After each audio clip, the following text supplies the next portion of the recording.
Hello everyone, this is Dr. Vishal Trivedi from Department of Biosciences and Bioengineering, IIT Guwahati. And what we were discussing about the different properties of the living organisms. And in this context, so far what we have discussed about the classifications, evolutions.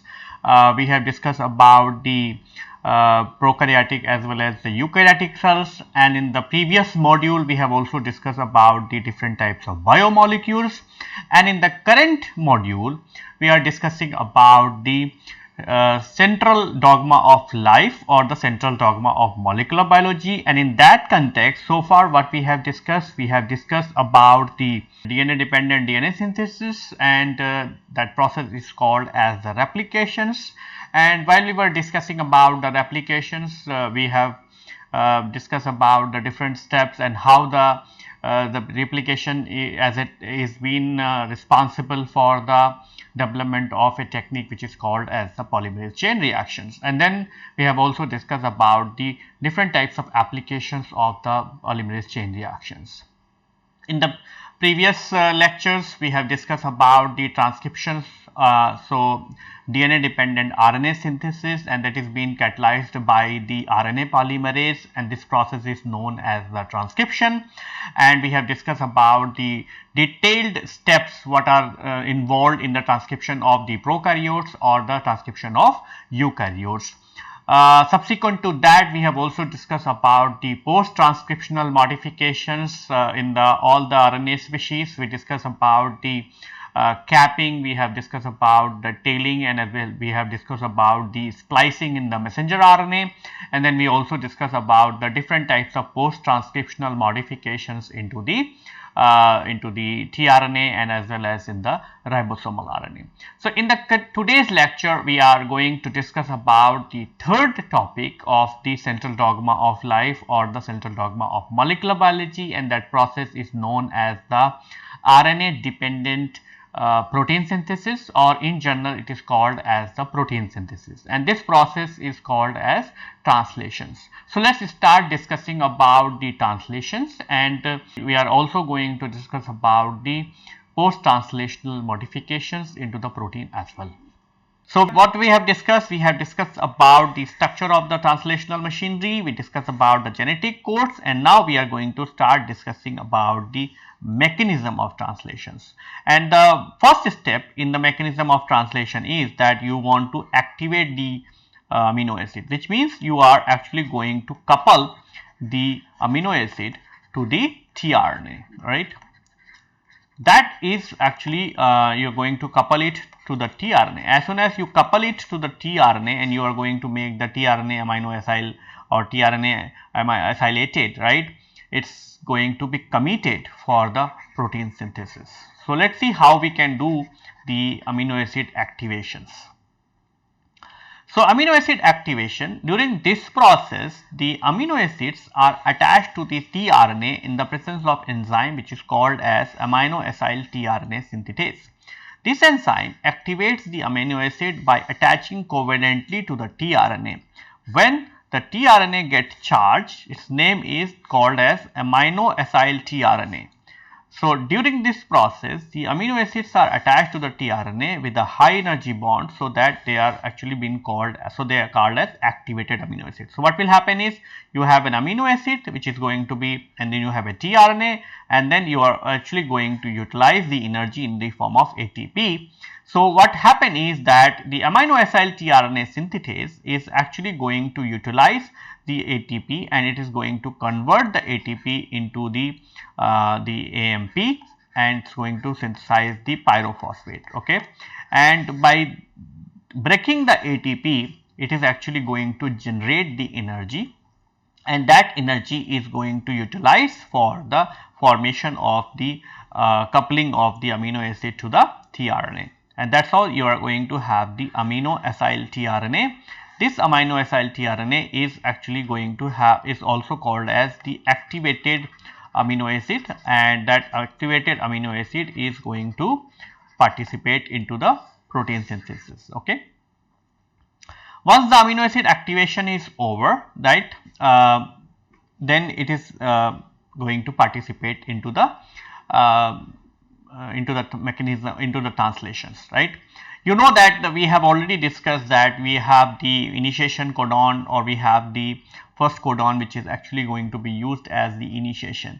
So the question is that what is the difference? Will there be a difference between the tRNA, what is going to be responsible for the initiation of the translational machinery, or it is actually the regular tRNA? So in the eubacteria, the first amino acid in the polypeptide chain is N-formyl methionine, which is specific to the 3 codes as the AUG, GUG and UUC, right? Remember that we said that AUG, GUG and UC can be a potential initiation codon, right? So this initiation codons are coding for not for the normal amino acids. They are not coding for the normal methionine. They are coding for the N-formyl methionine, and that's why for the first tRNA which is going to participate into the initiation reactions, it's not the methionine which is going to be tagged to that particular tRNA. It is the N-formyl methionine is going to be used. So in this process what will happen is that methionine is actually going to be formylated to generate the F-met or the N-formyl methionine, and then this is actually going to coupled onto tRNA to generate the F-met tRNA. F-met tRNA, and then that's how it is actually going to generate the F-met tRNA, and that F-met tRNA is the tRNA species which is going to participate into the initiation steps. So wherever these codes are present in the initiation point, they code for the N-formyl methionine, but they are present in between the coding sequence, they code for the methionine and valine respectively, which means if the AUG is present at the first codon, it is actually going to be code for the N-formyl methionine, but if the AUG is present inside the codon, inside the sequence, then it is actually going to code for the normal methionine. So how does this happen? This happens because of the difference in the initiator tRNA and the one that you used in between the process of translation. So initiator tRNA has a unique feature that distinguishes them from the elongating tRNA in the bacteria. So you can have the two different types of tRNA molecules, the tRNA which is responsible for the initiator tRNA, and then you can also have the tRNA which are participating into the elongation steps. Now let's talk about the first step, and the first step is called as the initiation. So in the first step, the small subunit of the ribosome binds to the messenger RNA such that the initiation codon lies into the partial P sites. This gets possible due to the activity of the initiation factor 3.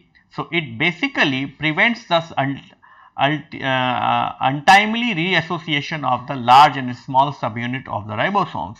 Moreover, it promises the accuracy of initiation sites. So how that is being done? In the messenger RNA, there is a ribosomal binding site which consists of the Shine-Dargano sequences and the initiation codon, right? This Shine-Dargano sequence, which is the 5' AGGA GGU, and it is located 10 base pair upstream of the initiation codon, is complementary to the region of the near to the 3' end of the 16S ribosomal RNA, a component of the small subunit. So what happens is that you have the Shine-Dargano sequences which are present onto the messenger RNA, and then these Shine-Dargano sequences are actually having the affinity onto the small subunit of the ribosome, and when these two come together, the Shine-Dargano sequence actually helps to align the two RNA species in such a way that the initiation codon actually is present onto the P site. So this is what happened, right? You have the initiation codon which is the AUG, and before to this you are actually going to have the Shine-Dargano sequence. So in the next step, your tRNA carrying the N-formyl methionine is entered into the P site and bound to the messenger RNA by its anticodon loop, right? So once the initiation codon 3 and initiation codon initiation factor 1 is actually going to present, and it is actually going to block the E and as well as the A site, right? So you have the three sites, right? You have the E, P and A. The P site, on P site you have the the starting codon, right? And whereas on the E side and as well as A side, you are going to have the initiation factor 3 and 1.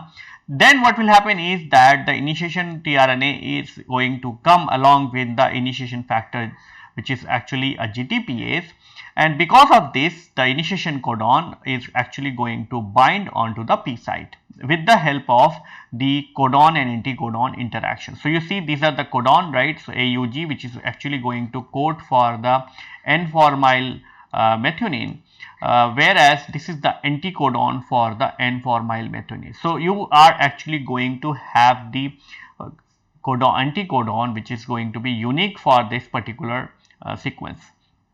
So you see that it is actually complementary to each other, right? So G, C, U, A and AU. So that's why it is actually going to recognized by this particular initiation codon. Okay.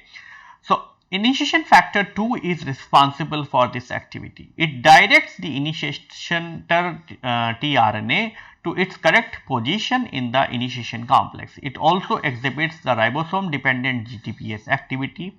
Once the GTP is hydrolyzed, then the 57 subunit join to form the complete ribosome. Finally, when the large subunit also join the complex, it forms the complete P site and the A site, and the second charged tRNA enters into the A site. This tRNA, as per the rule, has the anticodon corresponding to the codons into the messenger RNA. So what happens is that once this step is over, then you are actually going to have the entry of the 50S ribosome, and then the initiation factor 3 and 1 are actually going to be released along with the initiation factor 2 and the GTP, and it is actually going to allow the binding of the large subunit, and that's why it is actually going to assemble the complete ribosomal machinery. So with this actually the initiation is going to be over in the case of prokaryotes. So there are difference between the initiation of the into the prokaryotes and as well as the eukaryotes. So all other steps are almost the identical, except that the initiation steps are different between the prokaryotes and the eukaryotes. In the translation process, the main difference between the eukaryote and prokaryote is in the initiation process itself. Some major difference between the eukaryotic initiation and the prokaryotic initiations are as follows. In the eukaryotes, there is only one start codon for the AUG, and it codes for the methionine and not the N-formyl methionine, whereas in the eukaryotic cell needs more initiation factor than the prokaryote. So there are two major differences. One, that the eukaryotic AUG codes for the methionine, whereas the prokaryotic AUG codes for the N-formyl methionine, and the eukaryotic cell needs more initiation factors than the prokaryotes. Eukaryotic cells requires the 12 initiation factors, whereas the prokaryotic cells requires only the 3 initiation factor 1, 2 and 3. In eukaryotes, the process of association of the messenger RNA with the small subunit, the 40S ribosomal subunit, is more complex than the prokaryotes. The 40S ribosomal subunit identify the 5' methylated cap of messenger RNA, and then there is a scanning process which is involved, whereas wherein initiation codon is recognized. This recognition is aided by the ATP dependent helicase that hydrolyzes the ATP. This recognition of the initiation codon is also being helped by the Kozak sequences, and these Kozak sequences are almost similar as like the Shine-Dargano sequences which are present in the prokaryotes. So this is one of the major difference, that you have a scanning step in the case of the eukaryotic system, which means you are actually going to have the messenger RNA, and this messenger RNA is actually going to scan by the small subunit for looking for the AUG sequence. Okay. This scanning is being helped by the Kozak sequences, because the Kozak sequences which are present onto the small subunit is actually going to help the positioning of the small subunits. So these are some of the classical differences between the initiation of the messenger RNA or initiation of the translation between the prokaryotes and the eukaryotes. Then we enters into the elongation steps. So elongation steps are actually it is the cyclic process. The elongation process starts from the formation of the first peptide band to addition of the last amino acids. The amino acid added to the chain one at a time to the nascent polypeptide chain. Addition of the amino acid is very rapid process. The peptide sequence is in the order of codon and anticodon into the messenger RNA. The rate of elongation is nearly 15 amino acids per second. There are some requirements regarding to the elongations. So, what are the requirements? You also require the messenger RNA and the 70S ribosomes. You require the amino acid tRNA for all the amino acids which are actually going to be present onto the messenger RNA in the form of codons, and then you also require the elongation factors. So, what are the elongation factors are required? You require the elongation factor TU, you require the elongation factor TS, and then you require the elongation factor G. So, elongation factor TU is a G protein which actually binds to the amino acid tRNA and it directs it to the correct position at the ribosome A site.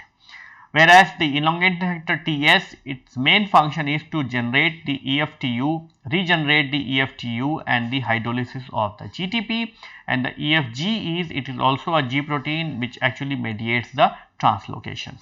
So, elongation has the multiple steps. It requires these type of machinery. You require the messenger RNA and the complete ribosome. It requires the amino acid tRNA which are actually going to carry the amino acid, right? And they are also require the elongation factors. So, elongation is carried out by ribosome in the three stages. One is decoding. So, second is the peptide bond formation, and the third is translocations. So, decoding is being done by the interaction of the codon to the anticodon, right? And that I think we have already seen when we are talking about the initiation codon, how the initiation codon is having the anticodon for the codon onto the AUG. So, it is codon directed binding during the process of ribosomes select and bind to the incoming amino acid tRNA at a site whose anticodon is complementary to the codon of the messenger RNA. Decoding region of the 16S ribosome confirm the proper base pairing between the codon as well as the anticodon. So, you are going to have the codon and then you are going to have, for example, if you have the codon like AUG, it is going to have the anticodon like CAU. So, you are going to have the anticodon and that is going to make the base pairing as per the the hydrogen bonding, and that is how it is actually going to make the firm interaction between the tRNA and the messenger RNA what is present on the codon what is present onto the messenger RNA. Once this is done, then you are going to have the second step, that the peptide bond formation. So, in this process the peptidal group of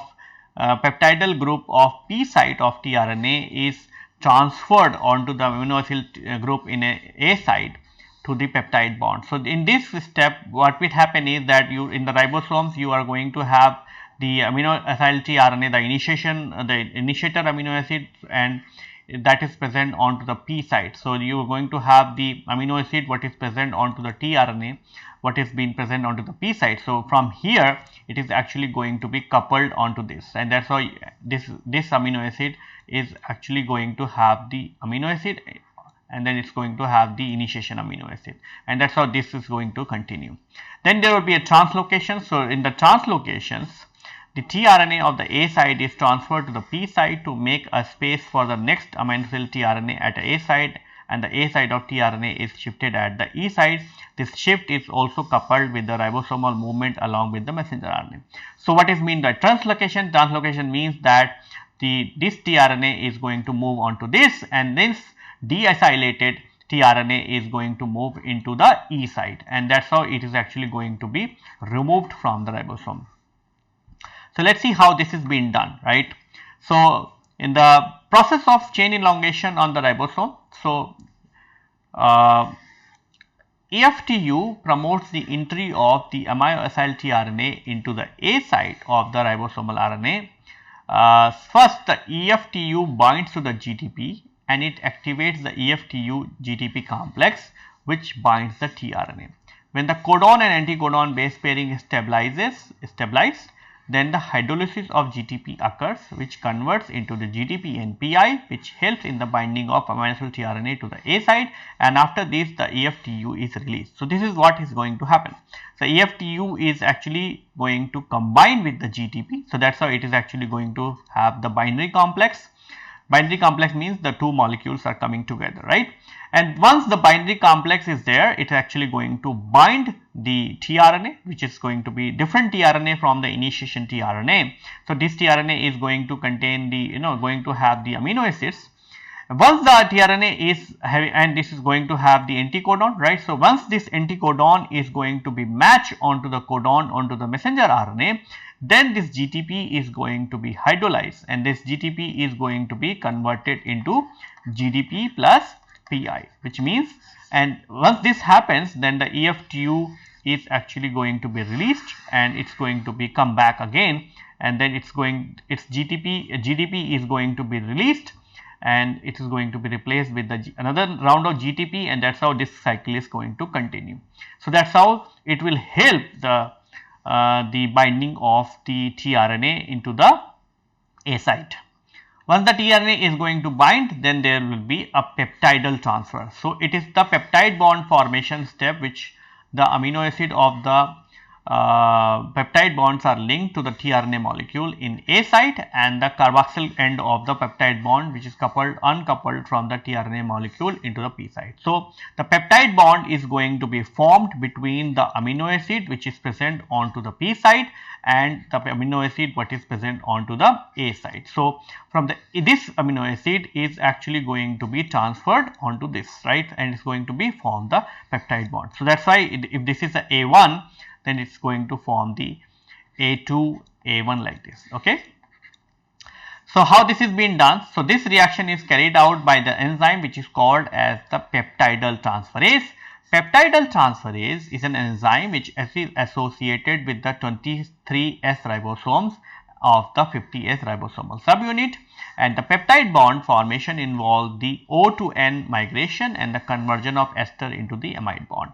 So this is what is going to happen, right? You have the FMET, which is the initiation amino acid, which is going to be present onto the P site, and then it has the free carboxyl group, right? So you have a free carboxyl group, and then there will be a attack from the amino group from the second amino acids, right, which is present onto the A site, and that's how it is going to attack onto this carboxyl group, and that's why this reaction is going to be catalyzed by the peptidal transferase, and then there will be amide linkage which is going to be formed between the amino acid what is present onto the A site. So you have this is the amino group, right, and this is going to be carboxyl group, and there will be an amide linkage what is going to be formed, and then this amino acid what is present onto the P site is going to be transferred onto this, and you still have the tRNA, the deacylated tRNA what is present onto the P site.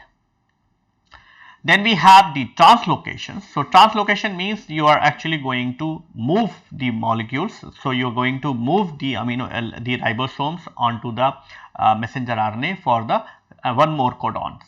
So there are the three things which are going to be necessarily for the translocations. The deacylated RNA moves from the P site, peptidal transferase move from the A to P site, and the ribosome should move onto the messenger RNA one more codon, so that the next codon can come at the site of A site. So this means if you have a codon like AUG, GG, GCG, right, initially the ribosome is going to be present onto the AUG, now it's going to move for the one codon and it's going to be present on this. So this codon is now going to be present onto the P site, and that's how another amino acid is going to enter into the A site, and the tRNA what was present onto the A site initially is going to be moved onto the P site, and that the deacylated tRNA what was present initially onto the P site is actually going to be present onto the E site, and from this side it is actually going to be released. Translocation step is carried out by the EFG factors, right, elongation factor G, right. During the translocation, acceptor end of the both tRNA of A and P sites are interact with the peptidal transferase center of the 23 ribosomal RNA of 50S subunits, In translocation, A and B tRNA transfer to the P and E sites respectively. As ribosomes move 3 nucleotide along messenger RNA chain in the 5' to 3' direction, during the translocation steps, the GTP is converted into GDP and the uncharged tRNA is released from the P site to the E site, and the newly formed peptidal tRNA is going to enter into the A site, is going to be from the tRNA from the A site to the P site, and the elongation process is nearly same in the both as the prokaryote as well as the eukaryotes. So, this is what is exactly going to happen, right? You have the what we have is we have the A site where we have the tRNA, and that tRNA is going to contain the 2 amino acid A1 and A2, right? And this side you have the tRNA which is actually does not contain any of the amino acid, because this amino acid is already been transferred onto the another tRNA, right? And then you also have the empty E site. So, when this ribosome is going to shift into this direction, right, one codon, right, then what will happen is that this is going to move to here, right, and that is how you are going to have the deacylated tRNA. So, let me show you this with the different color, right.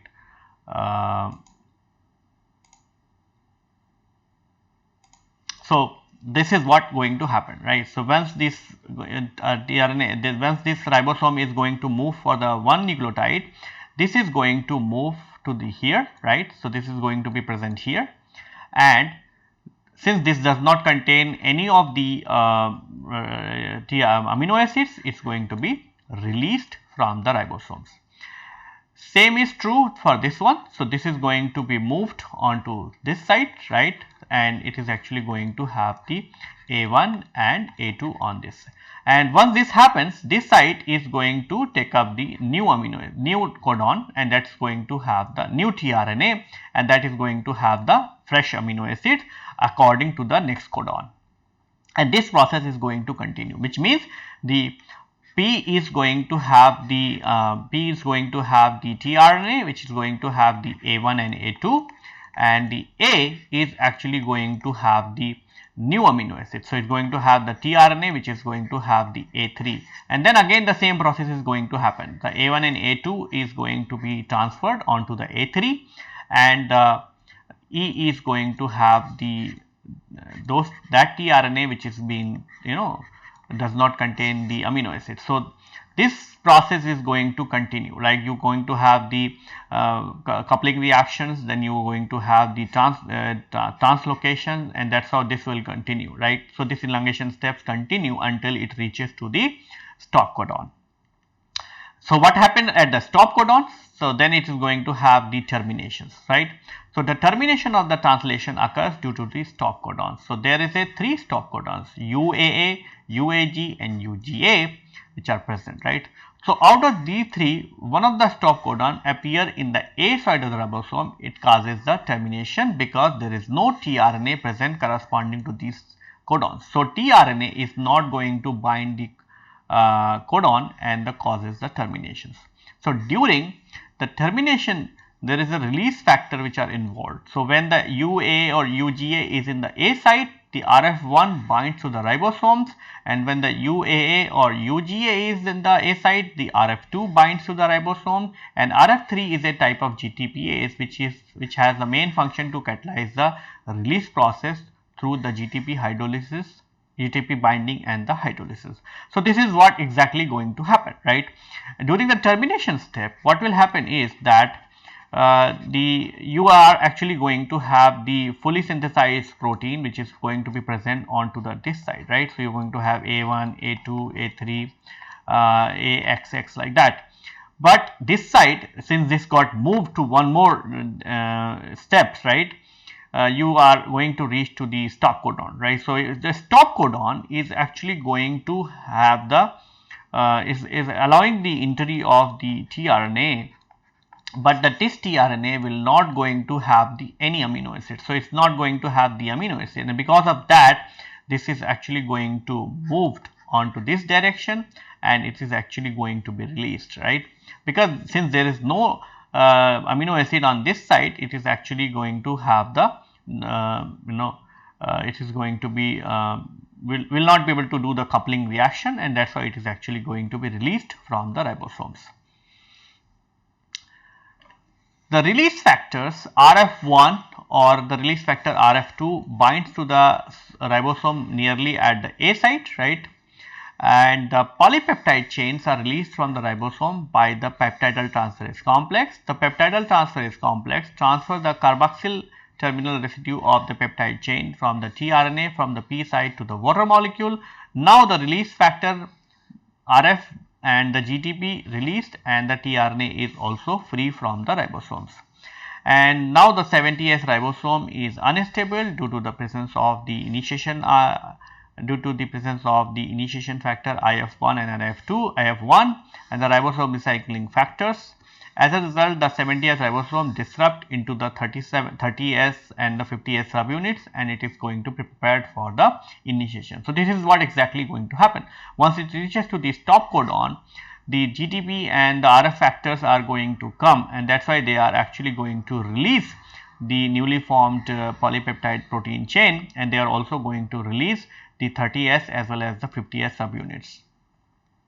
So this is all about the translations. What we have discussed so far, we have discussed about the charging of the amino acids. So we have discussed how the amino acids are going to be activated for the by the help of the ATP, and that's how it is going to couple onto the tRNA. So first you are going to have the charging steps, right, where you are actually going to couple the tRNA with the corresponding amino acid. So it's going to form the aminoacyl tRNA, and once this is going to be synthesized, this is actually going to deliver the amino acids. So where the aminoacyl tRNA is going to bind, if it is the initiation codon, then it is actually going to go and bind onto the P site, right, and then if it is a normal tRNA, then it is actually going to go and bind to the amino acid like the A site. So, and once it binds to the A side, the tRNA what is present, the initiation tRNA is going to be there will be a peptide bond which is going to be formed onto the tRNA what is present onto the P side to the tRNA what is present onto the A side, and then this cycle will going to continue, whereas the tRNA is when it is getting deacylated, it is going to be transferred onto the E side, and from here the A side, this tRNA is going to be released into the cytosol, and then this tRNA is again going to participate into the charging reactions. Whereas the during the translocations, the tRNA which is actually going to have the dipeptide is going to be moved onto the P site, and then another amino acid, another tRNA is going to come onto the A site, and that is how this cycle is going to continue until the ribosome is going to reach onto the stop codon, and at the stop codon the release factors are going to come, and that is how they are actually going to release the polypeptide, and they are also going to disintegrate the small subunit as well as the large subunit, because since at the stop codon there will be no tRNA which is actually going to have the amino acid bound. So they are actually going to activate allow the release factor to release the machinery from the messenger RNA. So that's how the messenger RNA is all the small subunit as well as the large subunit of the ribosome is going to be dismantled from the protein synthesis machinery. So this is all about the translation what we have discussed. Now we are going to discuss about the post-translational modifications. So when we talk about the post-translational modifications, the protein can be synthesized as a native protein, and then this actually can be converted into the different types of modifications. These modifications could be the covalent modifications, these could be the non-covalent modifications, these modifications could be the reversible modifications, or it could be irreversible modifications. One of the classical example of the reversible post-translational modification is the phosphorylations, and the irreversible post-translational modification is the ubiquitinations, So let's discuss about the post-translational modifications. So post-translational modification, the first post-translational modification we want to discuss is the phosphorylation. So phosphorylation is actually being done by the ATP. So when you have a protein, the protein is actually going to take up the phosphate from the ATP, and that's why it is actually going to form the protein phosphate, right? And you know that the phosphate is actually going to have the high energy bond, right? So it's actually going to provide the energy into the protein molecules, and that's why it is actually going to induce different types of modifications. It is actually going to make the the modifications. It's going to have the structural modifications. So it's going to have the structural modifications. It can have the activity modifications, like it's going to increase or decrease the activity of the proteins, and it also can actually have the modification in terms of the association of the proteins with the another protein or the substrate also. So when you have the phosphorylation, it is actually going to induce the multiple types of changes into the protein, and these changes could be advantageous or it could be disadvantageous. For example, sometime it may actually increase the activity, and sometime it's actually going to decrease activity. So how the phosphorylation is going to happen? A phosphorylation is always been done onto the amino acid. So you have classically you have the 3 amino acid on which the phosphorylation can be done, the threonine, serine, and you can also have the tyrosine. So all these amino acids are actually containing the free hydroxyl group, and on this free hydroxyl group you can actually be able to attach the phosphate. So how this happened? For example, I have shown you one reaction where I have used the serine, right? So you have the OH, which is actually going to contain the lone pair electrons, and these lone pair electrons are attacking onto the phosphate molecule, and then that's why at the with this high energy intermediates, this phosphate is going to be transferred onto the phosphate onto the serine, and that's why it is actually going to form the phosphoserine molecules. You require the some of the cofactors like magnesium, and then this reaction is always being catalyzed by an enzyme which is called as the kinase. So in this case, if this is the serine which is getting phosphorylated, then this can be called as the serine kinase. How the phosphorylation? I think we have already discussed that the phosphorylation is actually going to have the conformational changes into the protein. So phosphorylation causes the conformational changes in the phosphorylated protein. These conformational changes stimulate the catalytic activity of the protein. So monoprotein can be activated or inactivated by the phosphorylation. The phosphorylated proteins employ the neighboring proteins which have the structural conserved domain that does distinguish and bind to the phosphomotif.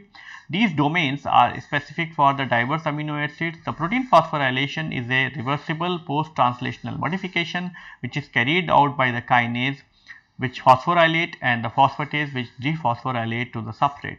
There are two types of enzyme make possible to the dynamic nature of the phosphorylated protein. So the balanced concentration of the kinase and the phosphatase is very important for the cell, and it is important for the catalytic activation of the particular phosphorylation site. So you can imagine that you have the two different types of proteins. The protein can be present as a P, or it can be present as like this, right? So if when you have the you can have the active enzyme, right? So if you add the help of the kinase, you can take the ATP and you can actually add the phosphate, then you're actually going to form the phosphorylated enzyme. So it could be an active enzyme, and once the signal is over, so once you get the signal from some kind of stress, some kind of ligand. So example, you can have the insulin, right? So if insulin is actually go and bind to the insulin receptor, then that will be going to constitute a signal. Once the signal is there, then that signal is going to be perceived by the protein kinase, and that protein kinase is going to say, okay, phosphorylate this particular protein, and once there will be a phosphorylation of this protein, it is actually going to activate that protein. But once the signal is over, which means once you have removed the insulin from the vicinity, right, then the signal is going to die, right. And once the signal is over, then that is actually going to activate the corresponding phosphatase, and that corresponding phosphatase is actually going to remove the phosphate molecule from the protein, and that's how it is actually going to generate the inactive enzyme or to the native enzyme back, right. So, this is the one of the classical example how the phosphorylation actually can be able to use as a tool to modulate the protein activity, and that is how you actually can respond to the external stimuli. Now, apart from the phosphorylation, you can also have the glycosylation. So, glycosylation is a direct function of the biosynthetic secretory pathway in the endoplasmic reticulum and the Golgi apparatus. Approximately 50% of the protein characteristically expressed in a cell grow through this alteration, which involves the covalent addition of the sugar moieties to the specific amino acids. Mostly soluble and membrane bound protein expressed in the endoplasmic reticulum undergo the glycosylation, including the all secreted proteins, surface receptor and the ligand. Moreover, some proteins that are transferred from the Golgi to the cytoplasm are also glycosylated. So, glycosylation is a topic which we are actually going to discuss in detail when we are actually going to talk about the vesicular transport. So, I am not going to discuss the glycosylation mechanism, but what is meant by the glycosylation is that the protein is going to be connected with the carbohydrate molecules or carbohydrate, a combination of the carbohydrate molecules, and that is why it is actually going to form the glycoprotein. And this glycoprotein is actually going to have the different types of sugar molecules which are being attached, and based on these sugar molecules it actually going to provide the signal into the cell, and that is how these protein molecules are going to be distributed to the different organelles. So, that we are actually going to discuss in detail when we are going to discuss about the vesicular transport. Apart from this, we can also have the ubiquitination. So, ubiquitination is a covalent modification of the protein, and it is a irreversible modifications. So, this is another post-translational modification where the ubiquitin, which is a protein, is added to the another protein. So, ubiquitin is a eukaryotic protein coded by the 4 different genes in the mammalian cells like the UBA52, RPA27, AUB and the UPC. And the ubiquitin is made up of the 76 amino acid, and it has the molecular weight of 8.5 kDa. It is characterized by the presence of C-terminal tail and 7 lysine residues. In ubiquitinations, basically the carboxyl end acid of the terminal glycine from the diglycine motif in the activated ubiquitin forms an amide bond to the epsilon amino of the lysine in the modified protein. It marks the cellular protein for the process of degradation by the proteasome, changes the protein locations, prevent or the promote the protein-protein interaction. So, ubiquitination is required for the protein degradation. So, when the protein is actually going through the aging process, when the protein is non-functional, it will go for the ubiquitination. And this ubiquitination is also going to be sometime altered its the localization, or it's also sometime altered the protein-protein interaction, which means if you actually going to mask some of the sites which are responsible for the protein-protein interactions by the ubiquitination, you can also be able to disrupt the protein-protein interaction as well. So, in the post, what are the different steps which are involved in the ubiquitinations? In the step 1, you are going to have the activation of the ubiquitin. So, it occurs in the 2-step reaction process. At first, the ubiquitin interact with the ATP and form the adenylated ubiquitin or ubiquitin adenylate intermediate. In the second step, the ubiquitin is transferred to the E1 active site containing the cysteine residue. So, you can actually have the activation of the ubiquitin. So, that is the first step, right, where you actually going to have the ubiquitin, it is going to attach with the ATP and it is actually going to form the adenylated ubiquitin, and that adenylated ubiquitin is actually going to coupled onto the ubiquitin enzyme, right, the E1 enzyme, and with the help of the sulfur. So, this is going to form a so E1 is actually going to contain the cysteine, and that is how it is going to utilize that cysteine to couple the ubiquitin. Then we have the ubiquitin E2 enzyme. So transfer of the ubiquitin is going to be done from the E1 side to the E2 side via a trans-esterification reaction. So from the E1, the ubiquitin is going to be transferred onto the E2 via trans-esterification reactions. Now this E2 and as well as the substrate protein is actually going to bind into the E3, and in the last step, the ubiquitin cascade, there is a formation of a isopeptide bond between the lysine of the target protein and the C-terminal glycine of the ubiquitin via the activity of one of the hundreds of the E3 ubiquitin ligase. So this is going to be E3, which is going to be called as E3B ubiquitin ligase, and it is actually going to couple the ubiquitin what is present onto the E2 onto the substrate protein, which is actually going to have the free amino group, and that's why on this free amino group the ubiquitin is going to be transferred. And you can imagine that this process, if you continue for several rounds, then you are actually going to have the multiple ubiquitin could be transferred onto the substrate molecule. So on the substrate molecule you can have the monoubiquitinations or you can have the polyubiquitinations, and depending on the mono or the polyubiquitinations,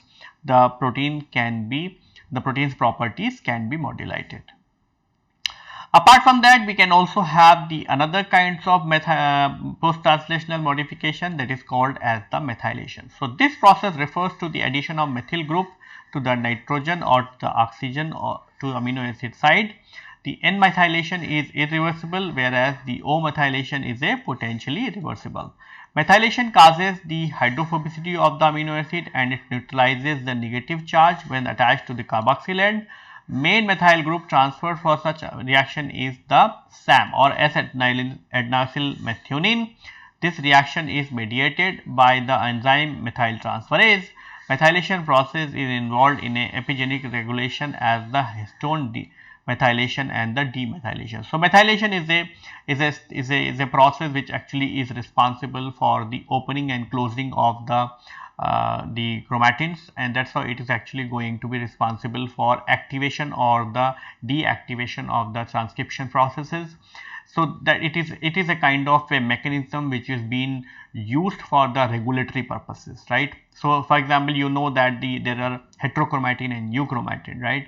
And the chromatin can be fractionated into the heterochromatin and euchromatin, and so the methylation and the demethylation can be a process through which you can actually be able to convert the heterochromatin into euchromatin and euchromatin into heterochromatin. So with this I would like to conclude my lecture here, and what we have discussed about the translation in the different steps of the translations. We discuss about the protein synthesis machinery, where we have discussed about the messenger RNA, tRNA or ribosomal RNA. And then we have also discussed about the different steps of the protein synthesis, like we have discussed about the amino acid activations, then we have discussed about the initiation, elongation and terminations, and ultimately at the end we have also discussed about the post-translational modifications into the protein. So with this I would like to conclude my lecture here. In our subsequent lecture we are going to discuss some more aspects related to the living organisms. Thank you.